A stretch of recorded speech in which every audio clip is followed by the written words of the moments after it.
Possession crucial from this. How much longer will the referee allow? Dublin lead by a point, and there's the whistle. It's over.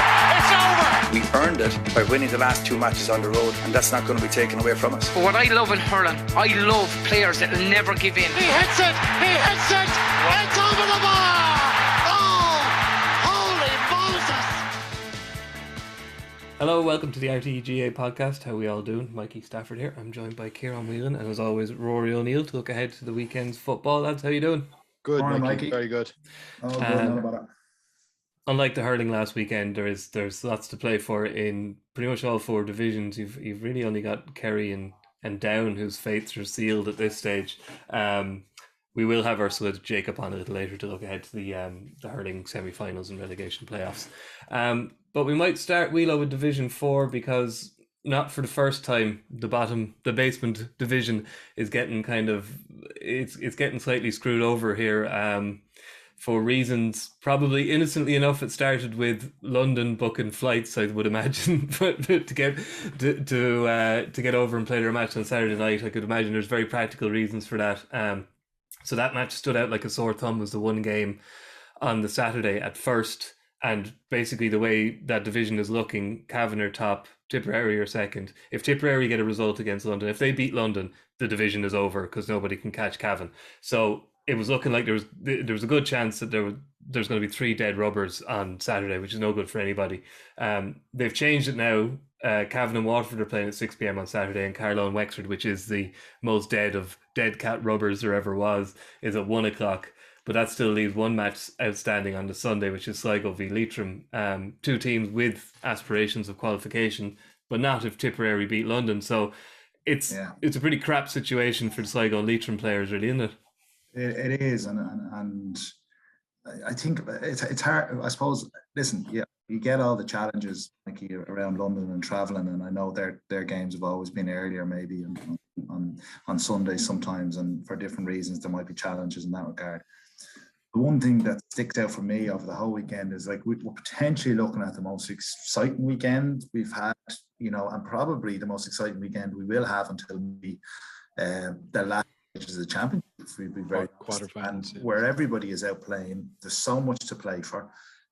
There's still, each division has something going on in it. And when I looked at the fixtures, I was thinking, why are they all on Sunday? Why are they all, they're all at the same time, and you look, I think, particularly even the league finals, you'd always have the Division 3 league finals on Saturday, 3 and 4, and 1 and 2 on the Sunday. I always think it's a great opportunity. You get to see 4 matches. They're all generally televised. Great opportunity, great profile for the teams. Why didn't we just have Division 3 and Division 4 on Saturday? There's been a lot of games played on Saturday over the last couple of weeks. So I don't understand the logic. I think it's very, very important that you finish out, every team starts at the same time. That's hugely important. So creates that atmosphere before the game. Teams know what they have to get a result. They're reliant on other results. They don't know how it's going, so everybody's fully 100% committed. But why not have all Division 3 and all Division 4 games on Saturday and have Division 1 and Division 2 on Sunday, or even 1 and 3 and 2 and 4, whatever way you want to do it. I just can't understand the logic why every team has to play on Saturday. Maybe there's some reason. I'm not so sure. Maybe Rory, you have any? No, there wouldn't really be. Even from a broadcasting perspective, not really, not because you you wouldn't be. Look, with all due respect, you just don't drift down into divisions 3 and 4 from a broadcasting point of view, so you're not beholden to broadcasting slots. Like, you do have that flexibility, certainly with 3 and 4, to go on Saturday, and like, you pick up mass radio coverage. You probably, you might even, like, by moving into that slot, you might get it. I don't know whether ourselves or TG Carr might have been able to. TG Carr flat to the mat, as I say, this weekend. But like, it was, Division 3 and 4. I don't actually see any reason why they could not have all been played on Saturday. Spread it across the weekend. Is this not a looking ahead to the year ahead and the Tailteann Cup? You know what I mean? That's what occurs to me. It doesn't augur well for the Tailteann Cup, does it? If this is how Division 4 is being treated. You're going to have hurling round robin. You're going to have championship games. You're going to have backdoors. You're going to have Tailteann Cup. It's a much more compact season. There's going to be numerous games going every weekend. Having them all kicking off on Sunday, from a promotional perspective just doesn't work from my perspective, and I just can't understand. But Saturday games I think are great. I think the players even probably prefer Saturday games as well. A lot of them prefer to be playing Saturday evening at 5 o'clock. We're nearly back.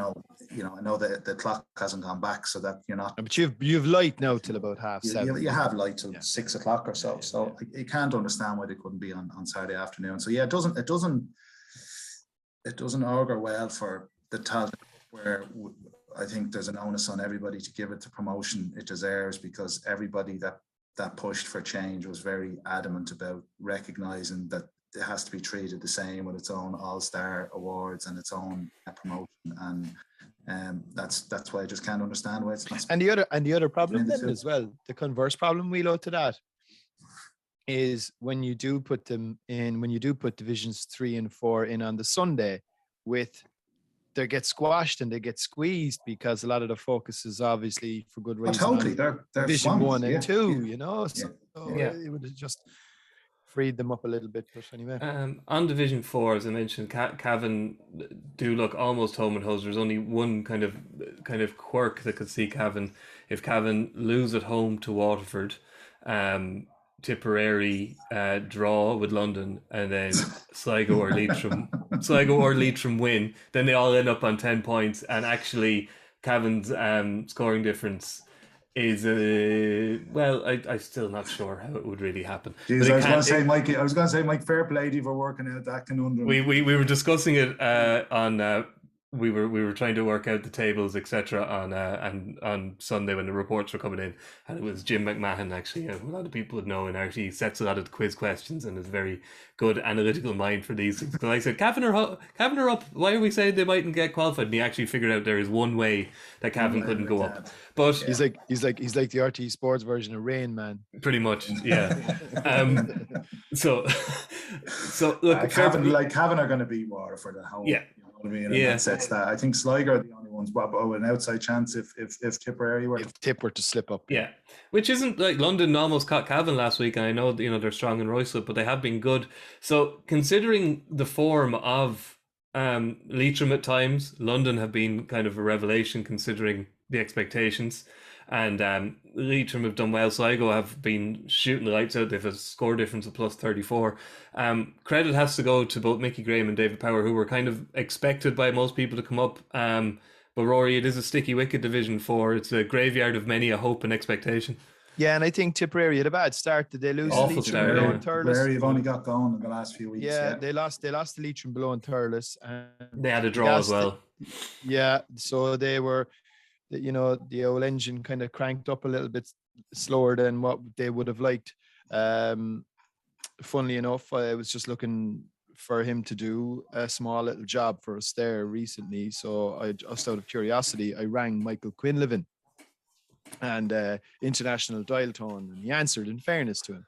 He said, "Rory, I'm in New York, but I won't be home. I won't be coming home until September." So he's over in America, and I was only looking there. He's only 30 years of age. I mean, you think he's an all-star, and it's a double All. Did he win an all-star the year they won the Munster Championship? He certainly has one all-star from 2016. So that was a big loss to them, and they lost a couple of their mainstays over the last few years. Lads just basically came to a natural end. So there's been a massive evolution going on within the panel as well, and there would have been a lot of pressure on them, because they probably copped quite a fair bit of flack on the back of actually winning that Munster Championship and then getting demoted down to Division 4. Might have been a false position for them too, to a certain extent. They think there's enough good footballers in Tipperary that they shouldn't be down. A lot of turnover though the last couple of years. A lot of turnover, but I think, look, their standard, if they can get back to where they are, given the pick and given the interest in football in Tipperary, which is bigger than what people think, actually.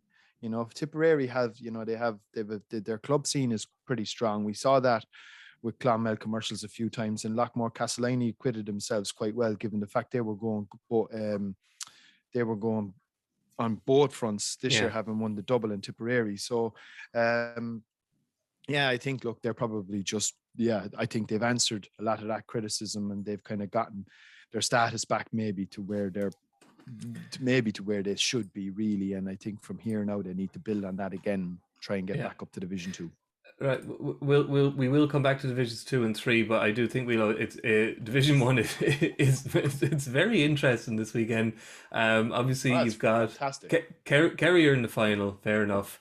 Mayo and Armagh are on the same number of points. Mayo have the head-to-head advantage there, and they're playing Kildare, a home game in Carrick-on-Shannon, and Armagh. Interestingly, we were talking about how Donegal don't lose in Ballybuffet. They don't very much. Unfortunately for Donegal, this game's in Letterkenny, which is a bit unfortunate for them. And then the game that probably is most people are kind of keeping an eye on then is Monaghan v Dublin in Clonus. Wheeler, what are your own memories of Clonus for league matches? Being the away team in Clonus, it's a much loved ground, but I wonder, is it much loved by visiting teams? I think, Mikey, I played 2 league games in Clonus over my career, and I got sent off in both of them. Not a great memory ground, to be honest with you. Listen, like the thing about Monaghan, I suppose you look at Monaghan and they've been very up and down throughout the league. You know, very poor obviously against Kildare, even though Kildare were excellent, very poor against Kerry. They kind of remind me of, you know, that fella in everyone's group that can just drink pints and has wooden legs, and they're always there. They never go away. You know what I mean? Yeah. That's what Monaghan are like. They're always knocking about the place. That expectation that they're going to drop at some stage, but they don't, and they're resilient. In fairness to them, and I know people find condescending when you say they punched above their weight, but in terms of their population pick, they have, and that's huge credit to them. Dublin are going up there. You know, watching Dublin the last couple of weeks, like they've definitely improved, no doubt about it. They've got a structure back in their defence.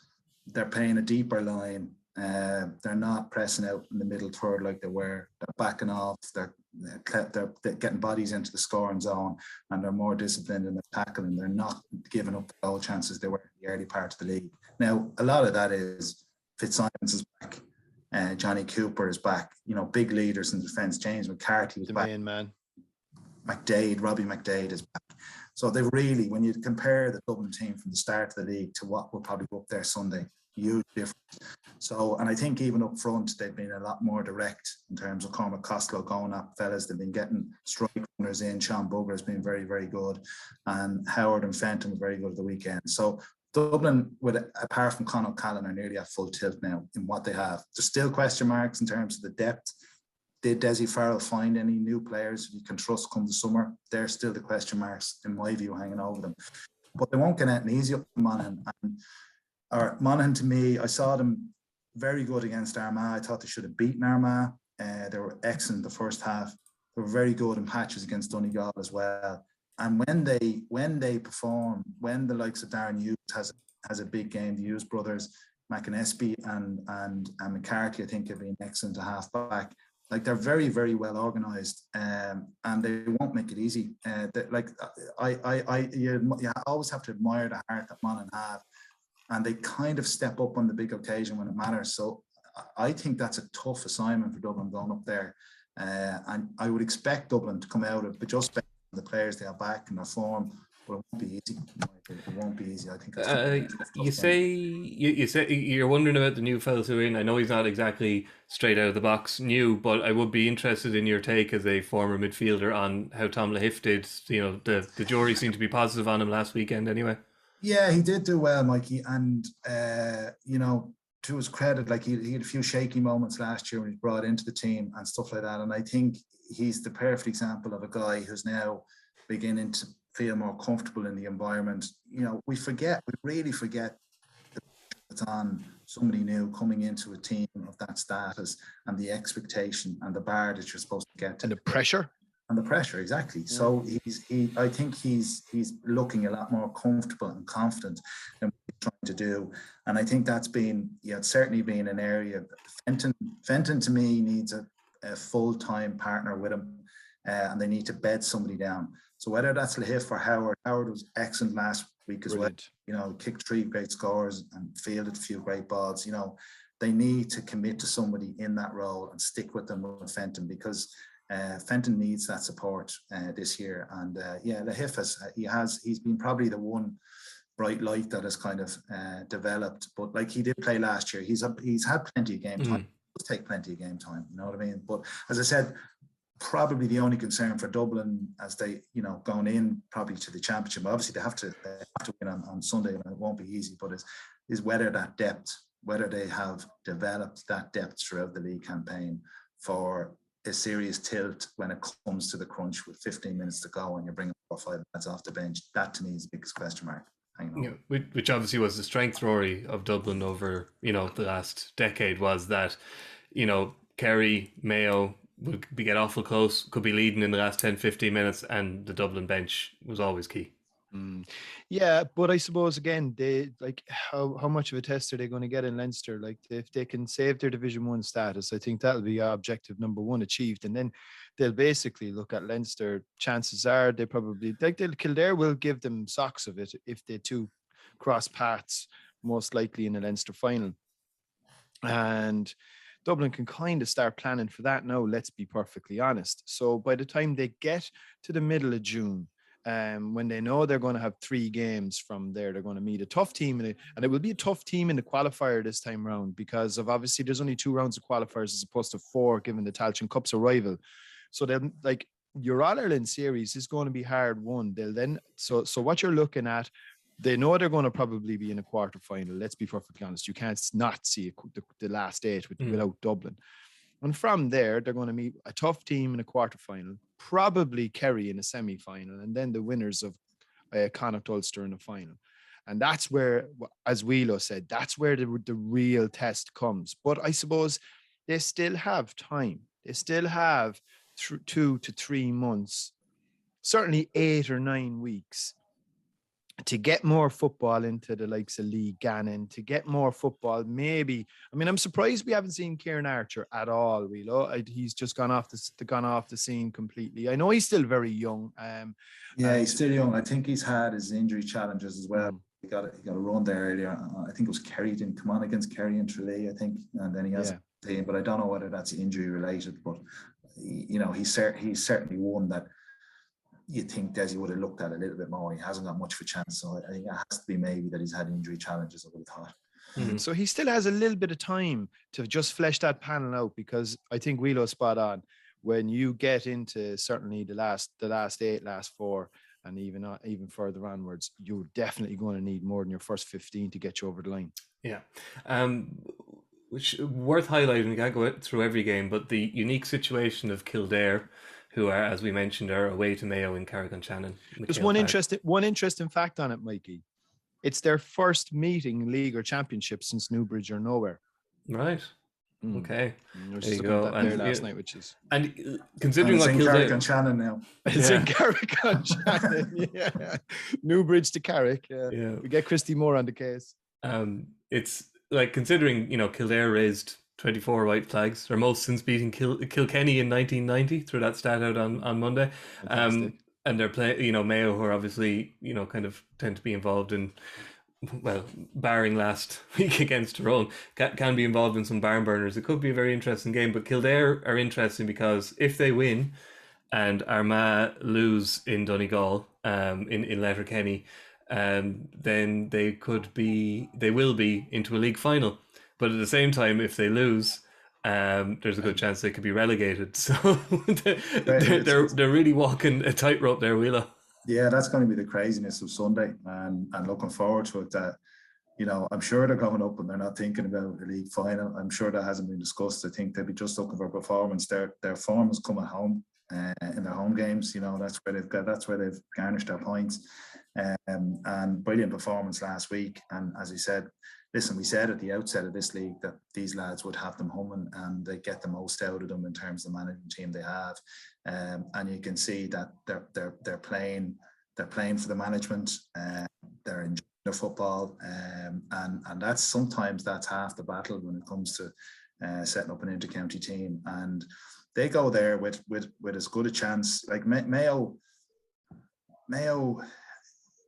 I was puzzled by Mayo last week. I was puzzled by the team selection. I know that, like, James Horan has obviously developed great depth, and he's brought through new players and brought through them very quickly and transitioned them very, very quickly. And he deserves massive credit for that, and he has great depth. Okay, some of the players he's introduced, are they of, you know, the Ciaran Whelan or the Colin Boyle or the Keith Higgins standard? You know, maybe not yet, you know, as much as he's still working on them and he's still developing them. But I just thought last week going to Tyrone, I was surprised by, you know, he rotated a few players. He played Aidan O'Shea, you know, as a sweeper. No, he didn't play particularly bad. He was solid enough in that role, but I was still trying to get my head around it, if I'm being honest. Thinking of drier ground, and when the summer comes, is that an optimum position for him? For me, I wouldn't think so. And it was like as if he went up to Tyrone to experiment, and maybe thinking that a win at home Kildare will be enough, and it will be enough. But now you have Kildare coming full of confidence, and that game will be probably quite open the way Mayo play. It would probably might suit Kildare and suit forwards, and 24 points last week. So I potentially think that could be the game of the weekend. And he said you could have a minute to go where Kildare could be relegated and into injury time. That could be in a league final. That's the madness of this weekend. The thing with James Horan, Wheelo, and like he has a tendency to do this. Is one of the things I love about him as a manager. Like he'll just he'll try things. He's balls. He has it. Like he doesn't care about convention. He'll say, right, I'm gonna try this. If it works, it works. If it doesn't, sure, look, what have I got to lose? He's got, you know, like, but and I'm just wondering, does that play to his strengths in some way? In that it also would maybe leave opposition teams and managements slightly questioning, what the hell is this guy going to? What's he going to put? What kind of stroke is he going to put this? Like you have to credit him, Rory, because I'm not criticizing him. It was a little bit puzzling if they really wanted to get to a league final. Tyrone were there for the taking last weekend. Yeah. And the funny thing about it is, even with the team selected and even lacking that bit of firepower up front, and I know they were very poor in the final third, they were still in the game. Yeah. To go, you know, because Tyrone weren't great either. It was 10-9 with a couple of minutes to go. And to me, it looked like, I said, this is draw written all over it. And you're thinking, geez, if Mayo got out of here with a point after going up to Healy Park and after having made a few changes and, you know, experimented in the full line and experimented with O'Shea and left a few guys out and freshened them up, you would have been saying, fair play. I think to solve that puzzle, they didn't. I don't think they're going to not try and win this match this Sunday, but I don't know how bothered they are with the league final. It's hard to say. It's hard to say. You wouldn't be accusing them of throwing it, especially with what's on the line for Kildare and the teams around them, by any means. Yeah. But now, I haven't said that, Mikey, though. Like, I think when they won the league a few years ago, it was a statement. It was a national competition. To Croke Park and win. No harm to go up against Kerry again, considering what's going to come at the end of the championship either, is it? Yeah. But then he could experiment in the league final again. You know, as a depth of players, Aidan O'Shea could end up in goal. It's about the only place he hasn't started at this stage. Right, lads, we'll have a quick mention of Division 2. We won't bother with the top. Do we have to? We won't. Actually, it's even worse though. We won't even bother talking about the top of it because we did so much of that on Monday. It is basically Offaly and Cork. Shootout. And we've discussed Cork a bit, so I was wondering, Rory, has our former colleague Tomás O'Shea been giving you any insight at all into Offaly? He's gone very quiet, Wheelo, hasn't he? He's gone very, very quiet, and look, rightly so. I mean, this is probably the biggest game they're going to play probably all year, really. I mean, unless, look, obviously they get relegated to the Tailteann and go on a run there, and who knows what could happen then. But it is a massive game, and it's not beyond them. It's 50-50. It is a straight up 50-50 game. And like, if you were to, you know, I mean, they're at home. They've had a good win a couple of weeks ago going up to Down. I thought Cork struggled at times against Down last week, if that's your barometer. Now, what way their confidence will have taken a bit of a denting on the back of the beating from Roscommon last weekend, you don't really know. I mean, look, Roscommon have been pretty consistent all year round, and maybe Offaly would have just effectively looked at their league campaign as a mini league between themselves, Down, Cork, and Meath, and they would have just looked to get their 4 or 5 points from that. And look, I suppose from their point of view now, it's a brilliant opportunity given their under-20 success last year. If they can be a fairly average Cork team, right? They can beat them at home, they stay up, and it's as simple as that. And I give them a good chance, to be honest. They drew with Meath there as well. Now I know Meath have been very slow to get going, but so they've a win away. They've a draw at home, and Tullamore a nice stadium. They should get a good crowd. They were very aggrieved at the end of that match against Meath. I think they felt refereeing decision went against them, and they square ball goal, wasn't it? That was right, yeah. I hated playing O'Connor Park. Now, obviously, was playing against the Offaly team in the 90s and baked the shit out of you down there. The league game in O'Connor Park was certainly not where you wanted to be. But listen, they're at home, and Cork haven't travelled particularly well. And sometimes coming off the back of a defeat can focus the mind and can raise lads. That they can. Listen, they know this is a dogfight, and this is their season. Like if you had offered them this before the league began, Wheelo, if you had said to them, "You've got Cork at home to stay up," I think they would have taken it. Yeah. And now they've Dublin in the first round of the championship, which is going to be that's going to be difficult for them. So this is about trying to get in that back door by staying up. Now, having said that, again, whoever wins doesn't necessarily make the championship if someone gets to a provincial final, the third last team. You're really on the bubble. No, everybody. No, you're guaranteed they'll just make an exception there and they'll extend it out. Is that for this year only, Rory? Yeah. Also, the championship the Sam Maguire will get bigger and the Championship Cup will get smaller. Correct. Is that just for this year? Because we clarified that a couple of weeks ago, and I'm not too sure if it's just for this year because obviously the there's a restructure into the format again next year. But certainly for this year, if you manage to stay in Division 2, you will be in the qualifiers. What they're going to do, because I've already looked at this, because we may end up having to cover one. They'll have a preliminary round qualifier. So you'll have your rounds 1 and 2.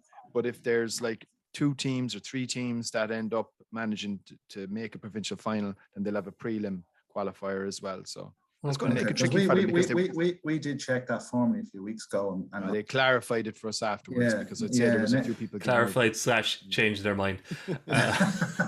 Okay, and just to note that a draw will do for Cork. So Catenaccio, 15 men behind the ball. Rory, play for 0-0.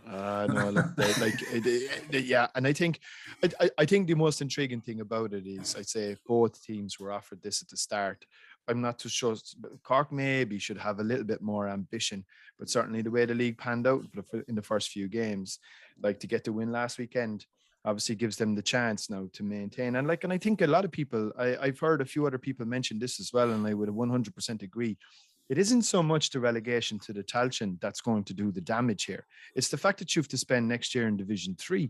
I think if you have any ambitions in terms of your long-term development or even your medium-term development, you need to be playing at the highest level possible in terms of keeping players, stopping that persistent turnover of players, lads leaving panels, etc., lads going to America. So I think actually Division 2 football 23 is the bigger prize than the trapdoor down to the Tailteann. Yeah. Well, very interesting anyway. Right, we'll let you go now in a minute, Wheelo. Just a quick mention of Division 3, where if only I was a gambling man, my tip Louth are looking pretty good. They get a win now this weekend away to Wicklow in Fortress Aughrim, and they're home and hosed.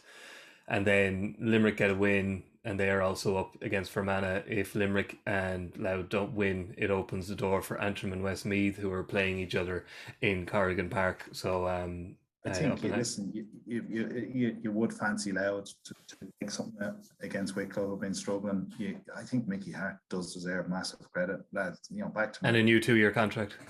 Yeah. Well, he's extended it out. He's staying there till 2025 already. But I think Louth went from 2 to 3 to 4.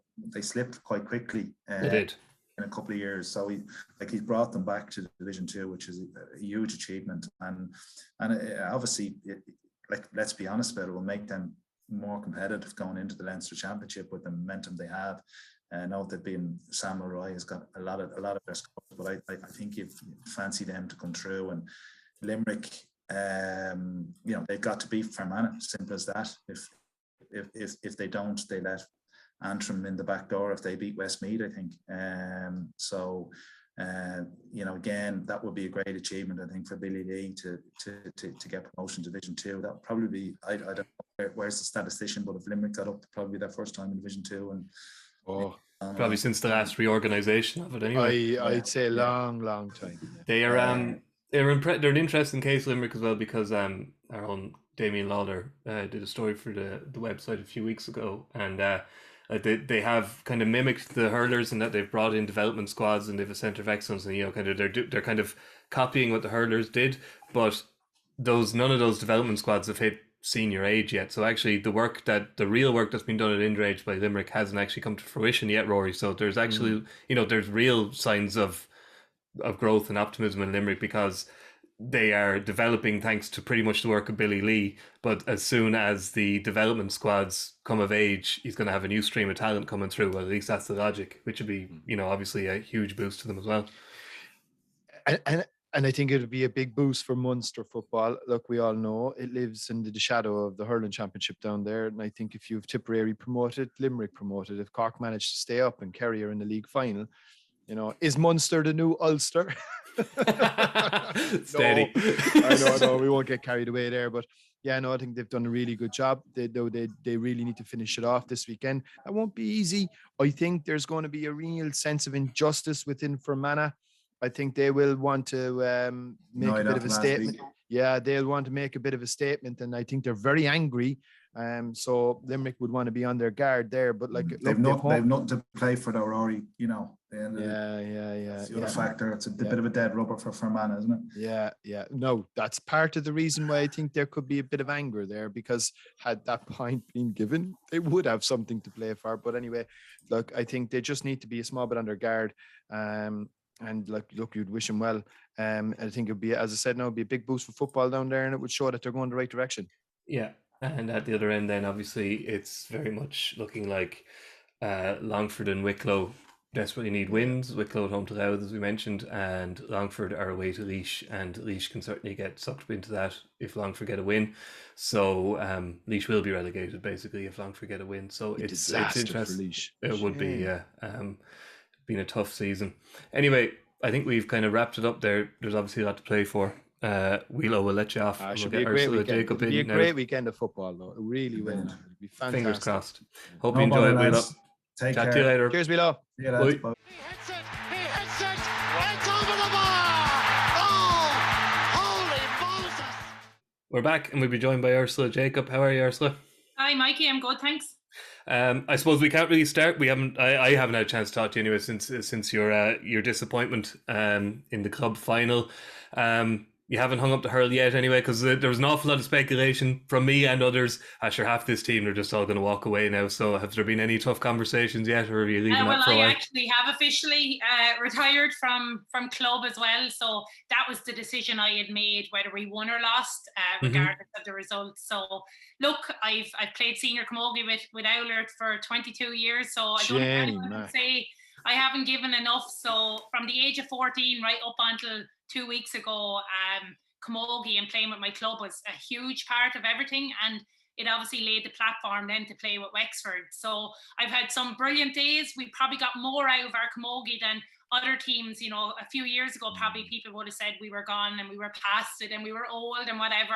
But I think we proved a point, and look, we came up against an extremely tough opposition. Sarsfields were excellent on the day, and it was always going to be very hard to beat them again when we had only played them in December. Look, they learned a huge amount from that game, as well as we did. But I think sometimes maybe the hurt of losing the final drives you on for the next game. So look, it's not, you're looking for the fairy tale ending, but look, I've had some brilliant highs, and I suppose I'm trying to focus on that now. Will we see the banished Orbib be broken out at some point, Ursula? Maybe down the line. For now, I'm not going to rush into any of that kind of management side. I'm still busy enough, and it'll be nice to maybe get a little bit of a breather, because it's been fairly manic and hectic and trying to balance so many things. So it'll be nice, cheering the girls on from the sideline rather than having the huge amount of commitment of playing the game. down the line, I'm sure it'll come. Rory, I'd say the Enniscorthy Golf Club ladies team is about to get a serious influx of talent. That's what I reckon is going to happen. Never know. Well, the hand-eye coordination is there anyway. Like, so we know that. You need to put the top. Yeah. You need to switch your top hand, and away you go. DJ is DJ. Was it? Did I hear? Was DJ Kerry a scratch golfer? He was a serious golfer. Yeah. Some of the best golfers are cack-handed, in my opinion.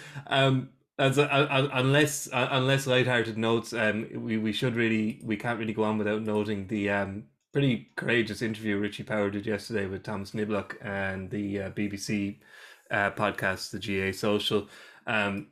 Rory, unfortunately, it's nothing new. The stories are multitude and many, from Oisin McConville, Niall McNamee, Colin McCarran, David Glennon, I think. David Glennon, it's not that the GA is unusual in this. It's something that touches every corner of society. But it just shows you how hard it can be to spot, because this guy won 8 All-Irelands, a lot of them being won while he had, what he describes himself as a pretty crippling addiction. That's exactly it. It's the silent nature and the sort of invisible nature of it. I mean, look, if a fella is fond of the gargle, or if he's, it's easy to spot. If a fella is feeling down in the dumps, generally speaking, you can tell by his mood. The problem with something like a gambling addiction is it's something that's done pretty much in secret and can be done now via the convenience of your mobile phone. So I think, firstly, fair play to Richie, because I think the more people that highlight this, the more spotlight gets put on it, and the more awareness comes in and around it, in terms of then maybe putting proper supports in. And it's the kind of thing, and I know that, in fairness, look, we might all have our gripes and graws with the GPA from time to time, but I know they do put a lot of work in on this side of things, in terms of helping lads out and trying to figure their way through when they get caught in a kind of a spiral, which is what it tends to be. I think from fair, as I said, fair play to him for having the courage and for having the honesty to actually get it out there, and I think he deserves a huge amount of credit for that. But I think it's just an awful thing, because it's, as I said, it's not something that you can be made aware of until the person themselves actually decides to confront it as an issue, and sometimes that can be very late. And the damage that it does sometimes is horrific, because ultimately it can be the family that ends up having to pick up the pieces on this. And look, it can lead to very, very sad consequences. So I think, look, the courage that he's shown and the bravery that he's shown to get his story out there, I think is commendable, and fair play to him for that. Yeah, he was our columnist for a few years, Ursula, and he's a fierce, nice fella, very kind of quiet spoken. Like a lot of these Kilkenny hurlers, you often wonder, how did they transform into what they were on the field? Because when you meet him off the pitch, they're just the nicest, most quiet spoken guy.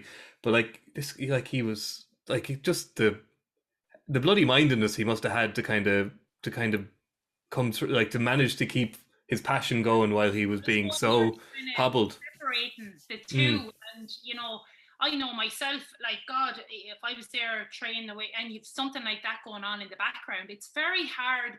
You would see on a number of occasions that it might affect people's performance. But obviously, Richie somehow was able to, maybe when he got in the sports field or for preparing for big games, he was able to some way separate it from daily life. But look, I'd have huge admiration for Richie. I've met him a couple of times, and he's always a really honest, passionate guy. And I'd say fair play to him, because it's never easy to kind of open up like that. And it just shows that maybe sometimes we think all is rosy, and I think it's becoming more and more common, and it's a really prevalent issue. And as Rory said, look, at fair play to the likes of the GPA. They do have that kind of support system there, and I think it is badly needed across the board, both in men and women's games, because you see athletes, it can be very isolating at times when you're achieving so much and you're training non-stop, and you're looking for maybe a different focus too. And maybe when you're not able to go out on nights out with your friends, you're sitting. I think that's a really important point, actually, Ursula. I think that's very, very important point you made there. Like a lot of these guys, we expect intercounty players, male and female, to live almost monk-like existence now. Yeah. And they can't go out and have a pint because someone will take a photograph of them. So like they're probably looking for other means by which to fill their time, and invariably this is one. Because as you said, you can now do it sitting on the couch using your phone. You no longer have to go into a Paddy Powers or wherever to place these bets or do whatever. You can do it all from the ease of home. So I think it does kind of stress the point that you are looking for that balance. I think as a player, and like sport is great and you want to achieve and you want to win, but you need the other outlets as well, and that's so important because if not, you can find yourself spiraling, in a dangerous position. So look, fair play to Richie, and it's no doubt it'll help other people hearing how he maybe struggled and how he's overcome it as well. So just then we'll move on to the hurling at the weekend, Ursula, and listen, Wexford don't win very many leagues. Haven't won one since back in the 70s, isn't it? At this stage, let me see, 73 was the last time they won one. So I think Wexford are not one of these teams. Like, there's been a lot of talk about the league of late that does anybody want to win it? Obviously John Kiley wasn't very bothered with it, and there's many reasons why certain teams mightn't particularly want to play the extra 2 games. That's fair enough, but I certainly think here certainly in one semi-final of Wexford and Waterford, I think we have 2 teams here for a variety of reasons would dearly love to make a league final and would dearly love to win a league final. Without a doubt, and I think both teams will be going all out for this. You look for that from Wexford's point of view. Dara Egan, first year in charge. When you come in as a new manager, you're wanting to create that momentum going into championship. And look, you can only say that Dara and his management team must be extremely satisfied with Wexford's form. They're unbeaten. They're the only team left now that are unbeaten, 5 wins out of 5.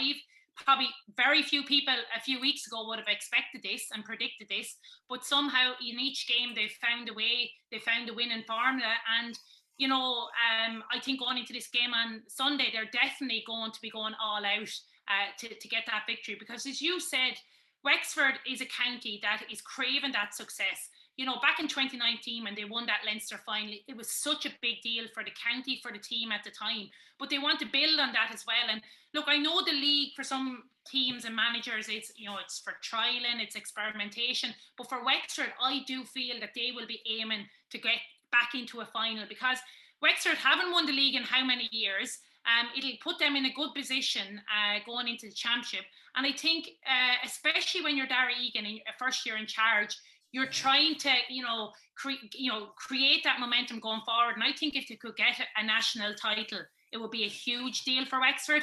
But look, they have a really stiff opposition waiting for them. And Waterford, I think there is going to be a bit of a bounce off them as well, because as I said to Rory just before we came on, there is that extra little bit of spice with these games, because it's a Leinster and a Munster team facing off each other. I think the cross-conference semi-finals really adds to it this weekend. The fact that you haven't got 2 teams within the one province meeting each other. Does it? I think teams won't be holding back as much, because it would have to be much further down the line before Wexford and Waterford would meet in championship, or Kilkenny and Cork. So I think that adds to it as well. And I think Nowlan Park is going to be a great atmosphere on Sunday. Both counties are going to bring a huge amount of support. And Liam Cahill, they only played there last Sunday against Kilkenny, and look, I don't think we should read too much into it either, that loss to Kilkenny, because Waterford were without a number of huge players. And I think he will be looking to get some game time into some of the guys, maybe possibly Jamie Barron, Conor Prunty maybe, depending on how their injury is going. But I think it's going to be a really intriguing battle between both teams, because I think they actually play quite similar with this kind of running game, high energy and fast moving with the ball. So I think they actually are 2 teams that play very much alike. And we've all seen Rory O'Connor and the damage he's doing with Wexford. So it's going to be interesting who picks him up for Waterford. Yeah, indeed. Rory, Ursula hit on a point there that, Wexford, like Dara, he's looking for momentum. And he hasn't really trialed too many players. Like even that was a dead rubber against Cork last weekend, and it was a very strong team he put out. He's clearly happy enough with his 15, and probably happy enough with his first 5 after that. But there's a slight danger in that, isn't there, given the nature of the championship, that injuries will happen, there's a likelihood of suspensions, etc. You need that bit of depth, and it's kind of, he's obviously decided momentum is what he's aiming for, and he's found his core group of players, but maybe there's a balance to be struck there, and maybe trying to find a couple more as well. I think there was method to, I mean, if you're a new manager coming in and you want to establish the way you want to play, and I do think there's a change in terms of how Wexford are playing from the way they were under previous management. It's more of a blend of, yeah. So I think, I think there is method to it, like to bed in a new style. I think the best way of doing that is probably to go like if you're chopping and changing constantly, it's very hard. It's very hard to do two things at once in an amateur sport, to blood new guys and to change the way a team plays. I think what it looks to me like what he decided was, look, this is how I want him to play. So I'm going to go with the tried and trusted here in terms of fleshing out my panel and putting more depth into it. Look, I'll worry about that for 2023 and further on. And I think what he has done is, I think there's a very clear and definitive methodology now around how Wexford do want to play. And I think that's what's made them so formidable so far. Now, I mean, they're 5 from 5 in the league, which is, it's some going. I think it's going to be a really, really good contest on Sunday. It's like the two, I think the great thing about these 3 games is I think there's going to be no holding back. I mean, we copped a lot of flack last weekend for the way hurling was maybe, a much smaller part of the show. And I make no apologies for that, because I felt there was so little riding on it. I would actually argue the complete opposite this weekend, in that I think there's going to be absolutely no shadow boxing, because there's no point. You may as well go hammer and tongs this weekend. And I think all 3 matches will see that.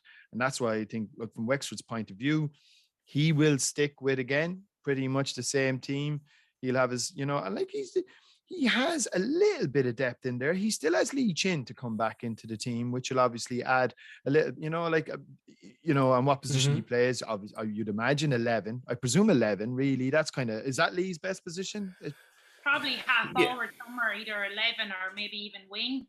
You need someone. He's an excellent ball winner and obviously an all-round brilliant player, but I suppose for puck outs, etc., he's such a great target on the half forward line. Yeah, Matthew O'Hanlon didn't start last week. Paul Morris, you have so like it's not like he's got 15 players and nothing else either. I think. Oh no, he's certainly got a squad. It's just how deep a squad you need. Yeah. The addition of Paddy Foley back in the panel this year, it's a huge boost. He was a massive loss for Wexford last year, and look, he's such a driving force from that half back line. So I think that's a massive plus for Wexford having him back.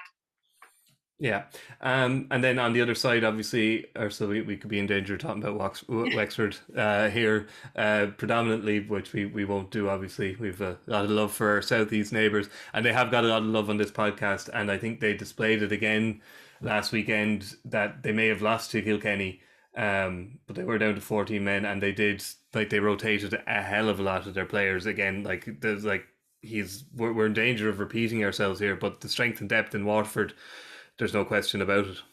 Yeah, I still reckon they're probably one of the top teams that have that kind of strength and depth in the panel. He was trying to incorporate maybe a mix of experience and new guys last week. You could see Waterford weren't going full tilt. I wouldn't be surprised if they had put a heavy block of training in advance of that game as well, because they didn't seem to have the same energy as previous weeks. When you looked at them against Tipperary, they were hopping off the ground against Tip, and were fully deserving of that 10-point win. Whereas last week, they started really well and it was really positive, and maybe they would have pushed on if Austin Gleeson had got that goal. But I don't think Liam will be too concerned about last week's defeat. As I said, he was missing maybe 6-7 players that would be, first-time starters on the team, and he's got lots of options. And the thing about Liam Cahill, he seems to get the best out of his players. It was a massive thing when he decided to stay on this year again. I know it's been spoken about loads, but the players really do fight for him, and you can see that kind of spirit coming through. And I think they will be a little bit annoyed to have lost last weekend, and maybe there'll be a bit of a backlash this weekend coming into the Wexford game. But I'm really excited to see it, because for me, Stephen Bennett has been like the standout player for Waterford throughout the league. Obviously, he was rested last weekend. And as I previously mentioned, Rory O'Connor has been probably the standout player in the league overall. So I think we're really going to see some top-class performances on Sunday. And I think some of the matchups are going to be really, really interesting as well. And two excellent managers for kind of tactical awareness too, if going into the game. Yeah. So there'll be a big crowd at Nowlan Park. Big crowd. Sunday. I'd say it'd be a massive crowd there. Yeah. I'd say it'd be huge, and like it's a brilliant pitch. It's a great setting, you know. Yeah. And look, it's really one to savor. There'll be a big crowd in Páirc Ui Chaoimh on Saturday night. Rory, it'll be night and day compared to the crowd last Sunday. Anyway, won't it? Oh yeah. I was looking there, Mikey. Look, the reality is Kilkenny come down to Cork. Like the respect that, you know, that like there's a great rivalry between Cork and Kilkenny, and there'd be no love lost, but there'd be always respect, you know. And like Kilkenny coming down to Cork, like that will, you know, that'll set the chins wagging. And I guarantee I'd be surprised if there's less than 15,000 in Páirc Ui Chaoimh. There could be more. I was looking there as well. There's no Premier League this week. There's no Liverpool. There's no Man United. There's no Irish rugby. There's no Irish soccer internationals we're talking about. There's no other distractions. Yeah, I know, but they're friendlies, and we know what we think of international soccer friendlies, and I think that's 5:00 anyway. But like, there's nothing else on. The weather is purported to be good. I'd expect a big crowd, especially now. I'd expect a big crowd.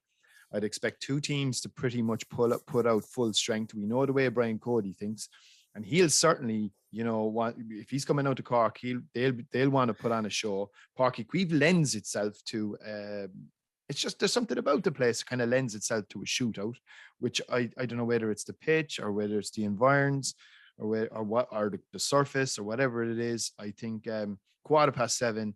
The best floodlights in the country outside of Croke Park. I think the atmosphere will be crackling, and I'd expect timber, you know, and that's what we're hoping for. Rory's obviously discounting any size of an overlap between Leinster rugby fans and Kilkenny hurling fans, and he might have a point. I think they are playing Connacht at the same time. But I would say the Venn diagram there, the bit in the middle, I doubt that'll affect the attendance too much. Ursula, but Kilkenny, we've been kind of like people getting a bit carried away. Like they struggled again against Antrim in their first games. Oh geez, I'm not sure. You know, the Tipperary match wasn't up to much, but you know, they don't go away. They're Leinster champions. They're not very well thought of a lot of the time. We seem to be willing them to be bad when they're not. But they figured a couple of things out, I think, this league. And one thing, the revelation, like Páirc Walsh at centre half forward, 5 points from play the last day against Waterford. Like he's like the Aidan O'Shea of the Kilkenny hurlers. Like he's kind of bounced around a little bit, but he seems to have found a home. Yeah, and that just shows the talent that, you know, Páirc Walsh has, and the ability to have that flexibility as well, because he's equally as effective in the half back line as he is there in the half forward line. And even when Kilkenny were struggling at the start of the league against Tipperary that day, he was standing out for him, against Dublin as well. And then the last day against Waterford, he was excellent. Each score seemed to be better each time. And he was involved in the second goal as for Billy Ryan as well. So it's a massive plus for Kilkenny to have him in the attack. I probably would have felt at the start of the year, could they really afford to have him up there? Because were they strong enough defensively? But you can see the likes of the new guys coming in. Mikey Butler, outstanding the last day. David Blanchfield, the last couple of days, has been excellent. Tower in wing back. And Richie Reid looked equally comfortable centre back. So it's really going to add to the dimension in the forwards now for Kilkenny. You bring in TJ Reid into that attack. You've got Páirc Walsh, Owen Cody, who looks so fresh and lively when he came off the bench the last day. So there's three top class forwards, and mix in them maybe Billy Ryan, Mossy Keown, John Donnelly, Walter Walsh, who's coming back into massive form. And that's a big plus for Kilkenny too, because the last couple of years, the likes of Killian Buckley, Walter Walsh, maybe their form had dipped. I don't know what it is this year. We've seen a new kind of lease of life, a new energy about them. and they're really standing up, and they've been really, pivotal to Kilkenny's performances in the last couple of games. So that's a massive plus, and if they can keep those guys injury free, it'll be a huge positive for Kilkenny going forward. And a certain TJ Reid may finally make his seasonal bow this weekend, Rory. Who knows? You'd imagine that he won't start him, but I think most of the Cork crowd anyway will be heading down there on the hope that they'll get to see him at some point. Because again, look, I mean, I think Don Logue once described him as someone who had the wrists of Frank Cummins, the brain of Christy Ring, and the skill of Nicky English, and all wrapped into one, and just a sheer will to win as well. As hard as nails. Just said he was just like, I mean, he's right up there. So, but look, there's at the same time, look, the clock is ticking. He keeps himself in unbelievable shape and unbelievable condition, and who knows, he may go on into his late 30s, and we all hope he does, because we all want to see him play for as long as he possibly can. I think there's a couple of questions I would still have around Kilkenny. I think, look, going up to Dublin is one thing, and that was fine. I mean, they gave Dublin a lesson, and Dublin were very disappointing on the day. And then you obviously caveat last weekend where you're kind of wondering, wait, how much did Waterford really invest in it? I think we will know exactly, after Saturday night, where Kilkenny really stand in the greater scheme of things. And look, there's nobody doubting them. I just think there's a couple of questions still. I think the biggest question, which kind of stretches back to last year's All-Ireland semi-final, which still persists to my mind, is they do struggle with a bit of pace in their defence. That is going to be tested big time. Now, look, we all know the ball moves faster than any man. That's all fine. But like, the modern game is a possession game where the ball is run a lot more. So in a big pitch like Páirc Ui Chaoimh, I think given the team and the personnel that Cork have at their disposal, I'd expect them to be pulled all over the place in that defence, and it's going to be a really good test just to see if they can stand up to that. But equally, it's going to be a good test for Cork as well, and I think that's what makes it so intriguing. I would imagine both managers, once they realised they were playing each other, had a nice quiet chuckle to themselves, because I would hazard a strong guess they were delighted, and I mean delighted, with this fixture. Because if you win, brilliant. But even if you lose and you find out a few things with still 3 weeks to go to D-Day, brilliant. So I think it's win-win for everybody, and particularly then for the crowd that goes, because I think we should be in for a fantastic game. Yeah, the Cork deserve a lot of credit, Ursula, don't they? That like, you shouldn't mourn a team that makes an All-Ireland final. They're still in the top 2 in the country, but the nature of that defeat last year, really, it stung. It could have left a mark. It could have scarred them, but they've been very impressive. They were without a defeat until they went down to Wexford. Probably a little bit like Waterford against Kilkenny. I wouldn't say their heart was fully in that match by any means of the weekend, but they seem to have found more solidity in defence, which is probably would have been number one on the shopping list for Rory and every other Cork Hurling fan. Without a doubt, and look, we've spoke over the last number of years, and even in particular after the All-Ireland final, that they look very, very open at the back, especially against Limerick, and they knew they had to probably address those problems. And I think some of the guys that they've introduced throughout the league has, added to that Cork defence. And obviously they're persistent in sticking with Mark Coleman centre back, but it's building a strong unit around him. And I think they have, the league has been very productive from a Cork point of view, because it's allowed some players the opportunity and given management an idea whether or not they're going to be serious championship contenders to make the starting 15. Because look, we probably could go and pick 10 to 12 positions of the Cork team now, but it's that final 2 or 3 that could possibly make the difference come championship. And some of the guys coming in, Kieran Joyce, even Mark Keane up in attack, Brian Roach was in the team the last day, Darragh O'Leary in the full back line. I think it's building that depth in that Cork panel, and in particular in defence, it's going to be really, really important, because in that Munster championship, I know we're only at league semi-final stage, but they have to keep one eye on the championship as well, and they are going to have that kind of strength and depth to kind of sustain those 3-4 weeks of heavy going in the Munster championship. But it's been really positive for Cork. I would agree with Rory. I would have that worry for Kilkenny that the pace and the running game that Cork play, I would question, will Kilkenny be able to sustain that? And look at Cork when they play in Páirc Ui Chaoimh, really when they open up those legs. Look what they did against Clare. Look what they did against Galway down there. You know, they really just, their movement is so impressive. Their intelligence and use of the ball. That's what's so impressive. No one can ever deny that this Cork hurling team are not extremely skillful players, but it's backing it up with that kind of physicality, and it's just getting that mix and blend into the team. And that's where I think the likes of a Ciaran Joyce adds to it this year, because I think he's well able to mix it. He's a brilliant hurler, but also very physical as well. Yeah, and they'll get that physical test, as you said, Rory. Kieran Kingston be very happy with this.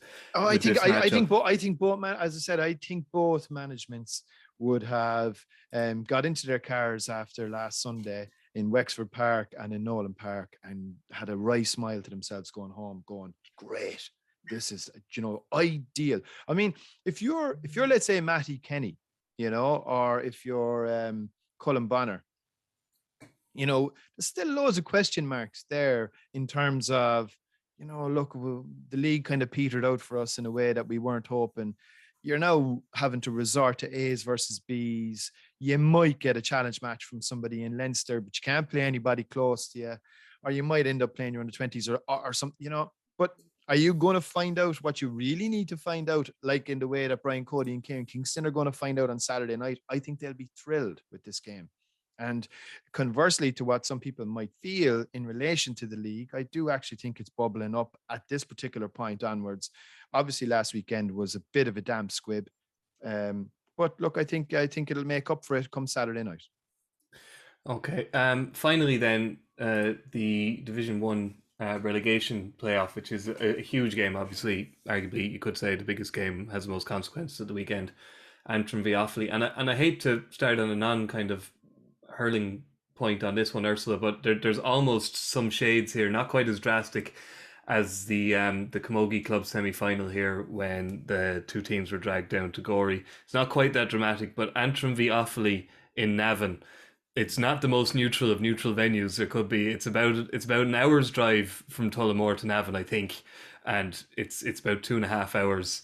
I saw some people on Twitter complaining to us. RTÉ have nothing to do with the fixing of matches, people, by the way. It's zero. This match is on TG Car's YouTube page, and they don't choose the venue either. We get blamed for the weather. I know, but it does seem that maybe Newry would have been a fair. I don't know what Park Esler is like for hurling. I'm sure it's fine. You know, it does seem sometimes Antrim, just by dint of where they are in the world, do get the short. They get the sticky end of the stick sometimes, don't they? Yeah, it does seem like a strange venue. When I saw it yesterday, I kind of said to myself, God, I don't know who would come up with that venue. You know, it's no disrespect or anything, but it definitely didn't seem like a halfway venue. And you can understand maybe some supporters and even Antrim, wondering where would they just pluck this out of the sky or whatever. But look, I suppose the players and management just have to kind of focus on getting ready for the big game. And I would say it is the biggest game at the weekend because, you know, Antrim, Antrim are competing well, you know, in the league. Now, obviously, they had a huge beating against Tipperary last weekend. I didn't get to see the game, so I don't really know the ins and outs of it. But they were very close to beating Kilkenny and Waterford. Probably that loss to Laois obviously proved crucial, whereas Offaly have really, really struggled, making the step up from last year. And it would be disappointing from an Offaly perspective that they only came up this year and to go back down. It would probably knock them big time as well. So, you know, I suppose this week the approach for both management teams, you're obviously trying to prepare them for a big game, but confidence and morale probably isn't overly high in either camp. Both teams came in for heavy defeats to Tip and Limerick last weekend. I think a lot of this week is probably mentally preparing for the game and getting things right from a mental perspective, because if you're in the defence for either of those teams and you're after conceding so much and after getting so many beatings, it does knock your confidence. And you kind of have to park it a little bit and get ready for the game and get yourself well up for it. And I'm sure both teams will. It's going to be a difficult task for either of them if their team gets relegated from the league, because I do think both teams want to be playing at this level, but it has been a difficult campaign, especially for Offaly. It was a tricky one, right? Like Antrim, I don't think they had like their strongest side out against Tipperary, obviously, because they were already knew they were in that playoff, having lost to Laois. Offaly probably had a stronger team out because they had a chance of, putting the All-Ireland champions into a relegation playoff, however slim that was. But at the same time, will their confidence be that knocked by taking a beating from the best team in the country? Well, Antrim maybe, weren't expecting that kind of a defeat, but were probably prepped for a defeat. From the psychological point of view, it's hard to know how last weekend will impact the two of them. Very, very hard. I think Ursula's spot on. I think the 100% correct in that, this week would probably be more psychological, who can actually lift themselves up. I think, and again, Ursula's correct in that Antrim possibly can take more from the campaign. They only bet by a goal by Kilkenny early on. They ran Waterford close at home. They ran Dublin close at home. There was a couple of kind of near misses from their point of view. Now, I think the really, really difficult one that'll stick in their craw in a big way is the loss to Laois. And they possibly wouldn't have found themselves in this position to begin with. So I suppose if you were to favour one over the other, I think that's where you'd be leaning from my point of view, especially as Ursula's already mentioned there. I mean, some of the beatings that Offaly have taken can't have been good for their morale or for the spirit within the camp, and just the fact that they're so far off the pace, I just think it's a conditioning thing. You'd imagine, like, the basic skills of hurling are pretty similar, and all counties can do it. It's just like when you start getting up to that really elite level, I mean, you can, and we saw it a couple of times in a couple of the games that we have seen. It's just physically they're just not able to cope just yet. But that's a long-term process, and it's actually a fixable thing. So from Offaly's perspective, would going back down to Division 2A be the worst thing in the world? I would suggest no, if it means that they're going to be thrown into a bear pit again next year and suffer another 5 or 6 absolute hidings.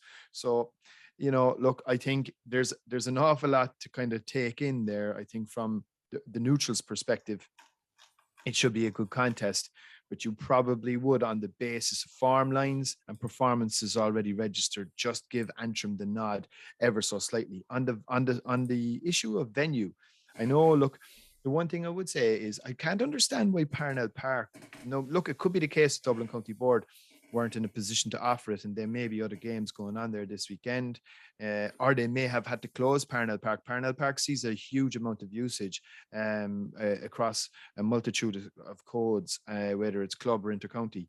So, but it would have seemed the ideal place, up the M4, down the M1, for both teams, in a handy spin. Surely even further away than Navan, though, from the Glens, isn't it? Well, like, it's motorway. It's motorway pretty much to the doorstep, So, and I know that Antrim would have had less of an issue. Like, your other alternative is, I suppose, to take it up to Newry. Now, are down at home this weekend. That then causes another issue. There's a lot of activity this weekend on the intercounty scene, and venues are booked out. So, look, Meath are away, obviously. So maybe that's why they took it down to Navan. Okay. Well, it's a good weekend. There's fewer matches, but it's a quality over quantity issue. I think we'll all agree after last weekend.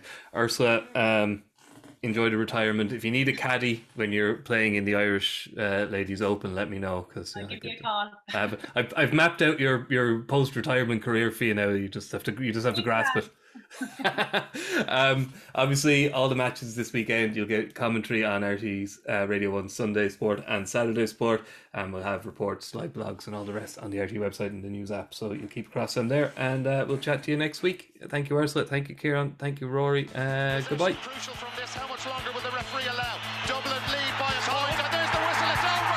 It's over. We earned it by winning the last 2 matches on the road, and that's not going to be taken away from us. But what I love in hurling, I love players that will never give in. He hits it. It's over the bar. Oh, holy Moses.